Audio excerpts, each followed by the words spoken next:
This call is being recorded.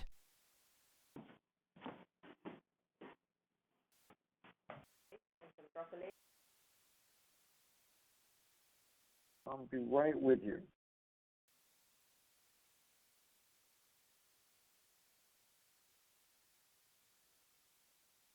Okay, welcome to You Gotta Believe episode number 25. We are really moving right along here. Tonight we have SOD, protandim, and skin cancer / Clyde is the man. And he really is. I was just watching him 5 minutes ago. So, first I'd like to thank God for allowing me to reach this moment in time. And I'd like to dedicate this call, and I hope nobody gets insulted, but I'm dedicating tonight's call to Donald J. Trump, a man I admire. Now, I would also like to tell you a little bit about myself because then you know who's talking. My story goes back to Brooklyn, New York, but when I was young, my parents moved out of Brooklyn out to Long Island with the big exodus of the baby boomers, and I grew up there. I went to school from age 5 to age 30 without a break except for some summer vacations, and I trained to be an eye physician and surgeon. And I've been doing that now for 34 years, which is a calling and an honor, almost, well, it is. It's a calling and an honor, but it also has a number of frustrations associated with it, particularly in the last few years, as government and insurance interference in medicine has changed the practice significantly and made it harder and harder to provide good medical care and also make a living. So I was getting kind of depressed and disappointed about that, still am, but then 3 years ago I was introduced to LifeVantage and it opened up a whole new vista for me. It opened up a way out, a way in the future, a way to help people with their health and financial well-being without that overwhelming control, regulation, and interference. So that's why I'm much more positive for the future now. And one of my ways of giving back to this company that I love is to do these calls on Tuesday night to try to help people understand why they should believe, what they should believe in, and also to understand the science a little more. And, you know, every time you give, you get more than you give. And what I'm getting from this is when I study these articles, so like the one we're going to talk about tonight, I learn a lot more. So it's really great, just the preparation takes a few hours, and it's just awesome to learn the things that I can then share with all of you. So I wanted to also say that when I was a kid in Long Island, things were really hopping. We had the Mets, the Jets, and the Knicks doing really well. And, you know, young boys, 16 to 18, dream about girls, cars, and championships. And we had two princes of the city. And the two princes of the city in those days were Walt Clyde Frazier and Joe Willie Namath.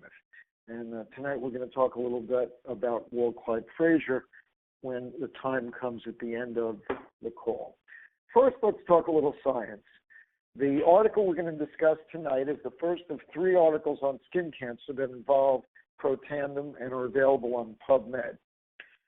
This one is entitled The Role of Manganese Superoxide Dismutase in Skin Cancer. And you can say that 3 times fast. Now, skin cancer is the most common form of cancer. And of course, the biggest organ in your body is your skin. There are 3 types of skin cancer. Basal cell, which, by the way, is not truly a cancer in that it does not metastasize, but only grows locally. So there's a real question about semantics about whether basal cell should be called a cancer. But you can say that there are 3 types of skin cancer: basal cell, squamous cell, and melanoma. 90% of all skin cancers are caused by exposure to the sun, ultraviolet rays from the sun. And unfortunately, what we did as youngsters, and I used to go to Long Beach, Long Island every day for the summer and sit out in the sun all day, go in, get something to eat, take a drink, and go back and sit in the sun again. And the sunscreen available back in those days was not that, effective. But who knew? But, it comes back and gets you later because the sun exposure is cumulative and skin cancer catches up with you. unfortunately, as we know in Florida and throughout the South, and anyone in the Southwest would say, but it is related to what you did as a kid.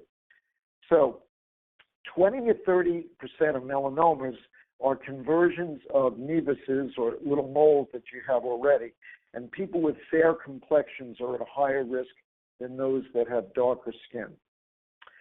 Treatment of skin cancer is by surgical removal, X-ray radiation, things like fluorouracil, which is an antimetabolite that you can just put on and destroy the cancer that way. Melanoma spreads very aggressively and can be fatal, but luckily the 5-year survival rate is 90% in the United States. The most common form of cancer worldwide is skin cancer, and it's said to be 40% of all cancers. Now let's get into some interesting things that relate to oxidative stress, NRF2, protandim, etc. Antioxidant enzyme levels are found to be decreased in skin cancer cells, showing that they probably have a higher level of oxidative stress, or that there was oxidative stress there to form that cancer to begin with. The article I studied showed a decreased tumor incidence by 33% and a decreased incidence of multiple sites of tumor at 57% when protandim was given to the laboratory animals. That's huge. Decreased tumor incidence by 33%, decreased incidence of multiple sites by 57% when protandim was given. Now, think about the skin. Not only is it your largest organ, but it's on the outside. So it's exposed to all the toxicity of the environment. Sunlight, pollution, chemicals that come in contact with your skin, etc.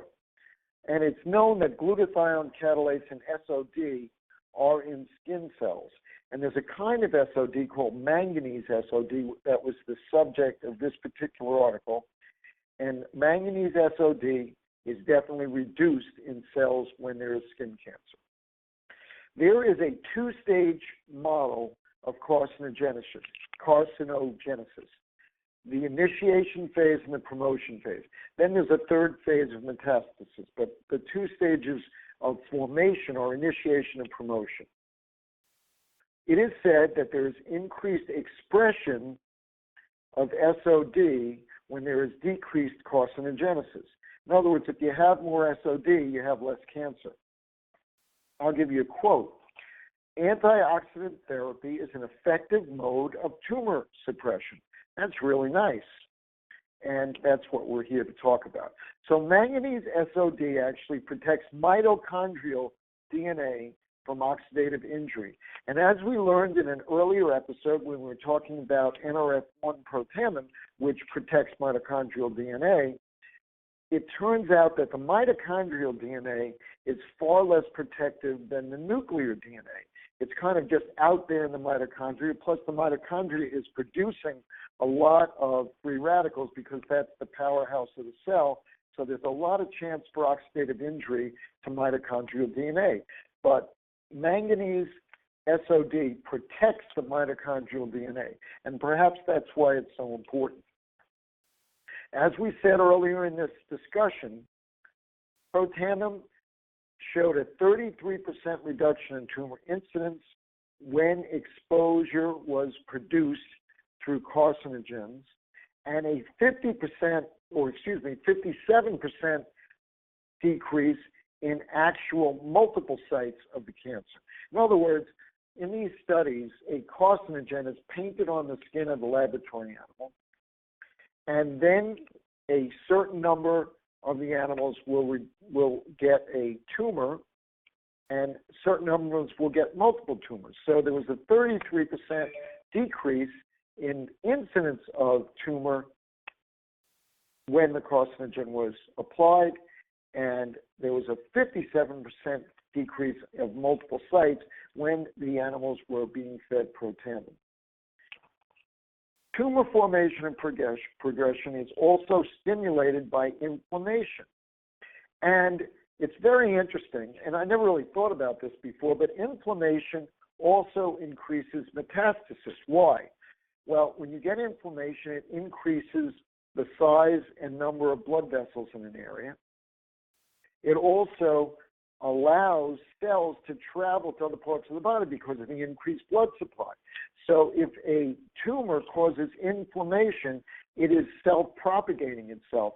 It is allowing itself to get more blood supply for itself to grow and increase its mass, but it also gets to travel along these new blood vessels to other areas of the body and send seeds there, metastasis, and it's a bad situation. So inflammation is not a good thing around tumors. Therefore, the anti-inflammatory effects of NRF2 would logically be a good thing to decrease the spread of tumors and the growth of tumors.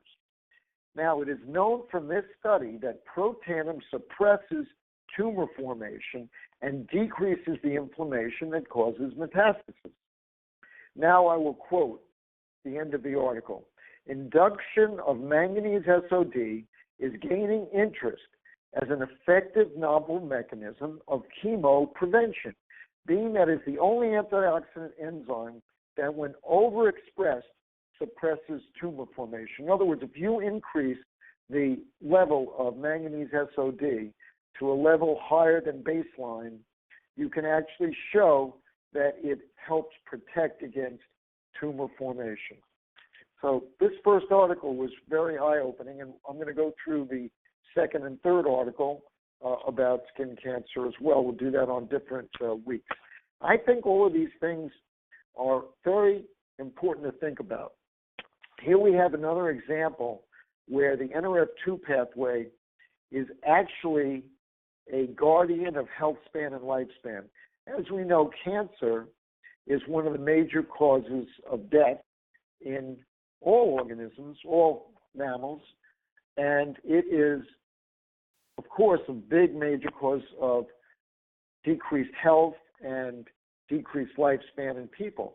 So if the NRF2 pathway, by producing antioxidants and decreasing inflammation and scarring, can protect against not only the production of the tumor, but the growth and spread of the tumor, then this is a very important part of anti-cancer system, the anti-cancer system in the body. And I think that we are very lucky that we are involved in this whole study of the NRF2 pathway. And since mitochondrial DNA is involved in skin cancer, we talked about that, we also have to think about the NRF1 pathway. I just want to also say, of course, Protandim cannot diagnose, treat, or cure any disease, but it has an absolutely amazing effect on oxidative stress and on the metabolic systems and inflammatory systems of cells and organs. So something to keep looking into, and remember, you got to believe. Now let's get to the inspirational part of this talk. Walt Clyde Frazier. Why was Walt Clyde Frazier nicknamed Clyde? Well, when he was in New York playing for the Knicks, he bought a hat, and the hat looked like the hat that Warren Beatty wore in the movie Bonnie and Clyde. So everybody started calling him Clyde. He was born in 1945, the oldest of 9 children born in Atlanta to a poor family. He went to a segregated all-black high school, and there he played quarterback for the football team, catcher for the baseball team, and point guard for the basketball team. He was offered numerous football scholarships, but chose instead to follow his love of basketball to Southern Illinois University. And he got a scholarship there and accepted playing there, even though it was a Division II school. At that school, he was an All-American in 1964 and 65. But one of his first big hurdles was the year of 1966 because he was academically ineligible to play basketball, and he lost a year. He studied hard. He rededicated himself. One of the things I love about this guy, and which I think is something we should all remember and why we talk about him, is that he was able to become eligible for the 1967 season. And now his school, Southern Illinois University, had become a Division I school, which gave him a much huger platform to show his talents. Turned out they were such a good team that they were invited to the National Invitation Tournament at Madison Square Garden at the end of the college season. Now, back in those times, the NIT was as big or bigger than the NCAA. So the whole world of basketball was watching the NIT tournament. And Walt Clyde Frazier rose to the occasion as he had done in the past and would do throughout his life. So he actually was the MVP of the entire tournament, in which his team won the entire tournament. So he helped his team win the NIT, and he was named the most valuable player of the NIT. And the Knicks noticed his play because he was playing in their home court of Madison Square Garden. And they therefore drafted him as the first-round fifth pick of the 1967 draft. He had never been to a big city because Atlanta was not the same level of city as New York, certainly back then. And he had never really been to a big city his whole life. And here he was coming to New York to live and be the point guard for the Knicks. He was on the all-rookie team in 1968. He became a 7-time NBA All-Star. He was the point guard on the Knicks for 3 NBA Finals, 2 of the 3 that were won in 1970 and 1973. And by the way, the 1970 championship was the first of the Knicks ever, and they had been in the league since 1946. He was also named to the 50th anniversary NBA so-called All-Star team. In 1970, he had an incredible game in Game 7 of the first Knicks championship, a game where he gave all the credit to Willis Reed, who came out with an injured knee, hobbled on the court, made 2 baskets, but was still given credit for the Knicks winning the championship. And his biggest supporter was Walt Clyde Frazier, who, although he had an incredible game, always gave credit to Willis Reed as being the driving force for the championship. By the way, in that game, Frazier had 36 points, 7 rebounds, and 19 assists. Now, after he played basketball, he wanted to do something else with his life, and he decided to become an announcer. But he approached being an announcer for basketball in the same fashion he approached every other challenge in his life. He decided to work at it. He bought a dictionary and read the whole dictionary. He learned words he'd never heard of. He put words together in different ways than other people. He studied, he tried, he kept going. And he's been the Knicks color announcer now for, well, I don't know, it's got to be 30 years, more than that. He's still doing Knicks games as the color commentator. I was listening to him about a half hour ago as I was preparing this call. He still wears outlandish outfits and is a real clothes horse, as they say. He developed sayings that became synonymous with his announcing, such as dishing and swishing, wheeling and dealing, stopping and popping. And he's got a following that's tremendous, particularly from Knicks fans.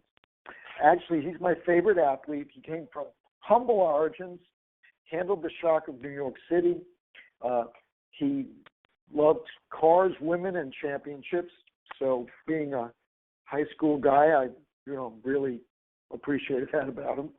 As I said, he came back from missing a year due to his grade to be a college champion. He reinvented himself as an announcer and became one of the best announcers in the NBA through his hard work. And interesting story, he was always most proud of his effort on defense, not the flashy assists or scoring. And I heard him talk one time about how he knew the dead spots on the wood floor of Madison Square Garden perfectly. And what he'd do is he would maneuver a guy he was guarding into a spot where the ball wouldn't bounce well.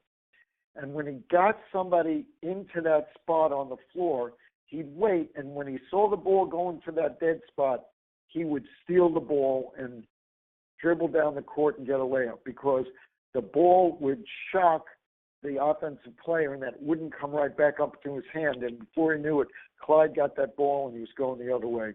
And that's how I like to think about him.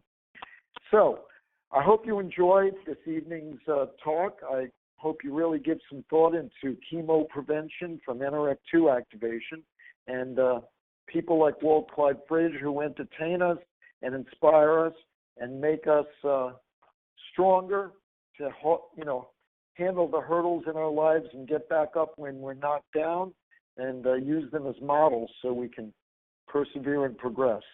God bless all of you. Don't forget to give the gift of LifeVantage to your friends, family, and those you meet. And that's the end of this evening. But I will say, next Tuesday night, there's something happening called the presidential election. So I'll see you in 2 weeks from tonight. And again, God bless all of you.